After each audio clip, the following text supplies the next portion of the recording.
இங்க ஒரு குட்டி பையன் ஒரு மீனை பிடிச்சி அதோட பாடியில கல்லை கட்டி நீந்த விடுறான். அது பயங்கரமா ஸ்ட்ரகிள் பண்ணி நீந்தி போறத பார்த்து சந்தோஷப்படுறான். அதே மாதிரி ஒரு தவளைக்கும் அதோட பாடியில கல்லை கட்டி அதுவும் பயங்கரமா ஸ்ட்ரகிள் பண்ணி நீந்துறத பார்த்து சந்தோஷப்படுறான். இதையெல்லாம் அவனோட மாஸ்டர் மறைஞ்சு இருந்து அவனை தடுக்காம பார்த்துக்கிட்டே இருக்காரு.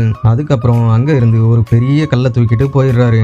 அன்னைக்கு நைட்டு அந்த பெரிய கல்லை எடுத்துட்டு போய் அவனோட முதுகுல கட்டிடுறாரு. மார்னிங் அவன் எழும்பும் போது ரொம்ப கஷ்டப்பட்டு கல்லை தூக்க முடியாம எழும்புறான். உடனே அவன் அவனோட மாஸ்டர் கிட்ட போய் என்ன சொல்றான்னா, ஏன் மாஸ்டர் எனக்கு இப்படி கல்லை கட்டி கொடுமைப்படுத்துறீங்கன்னு கேக்குறான். மாஸ்டர் அவனை அப்படியே நடந்து போக சொல்றாரு. அவன் கொஞ்ச தூரம் போனதும் வெயிட் தாங்காம கீழே விழுந்துடுறான். இதுக்கு மேல தாங்க முடியாதுன்னு மாஸ்டர் கிட்ட அவன் செஞ்ச தப்புக்கு சாரி கேக்குறான். அதுக்கு மாஸ்டர் என்ன சொல்றாருன்னா, நீ உடனே போய் அந்த மீனையும் தவளையையும் ரிலீஸ் பண்ணுன்னு சொல்றாரு.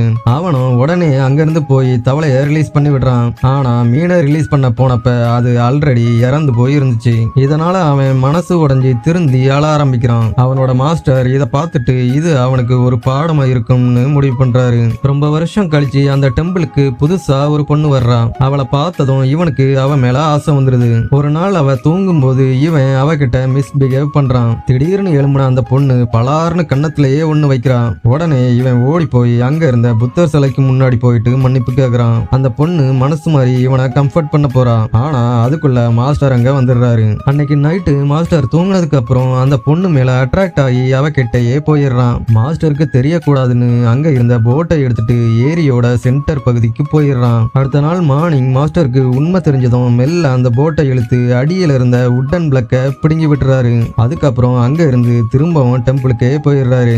போட்ல நிறைய தண்ணி உள்ள வந்ததால ரெண்டு பேரும் எழும்பிடுறாங்க. அதுக்கப்புறம் மாஸ்டர் கிட்ட வந்து அவன் மன்னிப்பு கேட்கிறான். மாஸ்டர் என்ன சொல்றாருன்னா, சரிப்பா நான் உன்னை மன்னிச்சிடுறேன், ஆனா நீ அந்த பொண்ணை மறந்துருன்னு சொல்றாரு. ஆனா அவனால அந்த பொண்ணை மறக்க முடியாததால மாஸ்டர் தூங்கினதுக்கு அப்புறம் அங்க இருந்த புத்தர் சிலையையும் எடுத்துக்கிட்டு அங்க இருந்து ஓடிடுறான். அவன் அப்படி செஞ்சதை மாஸ்டரால ஏத்துக்கவே முடியல. சில வருஷம் கழிச்சு நியூஸ் பேப்பர்ல ஒரு நியூஸை பாக்குறாரு.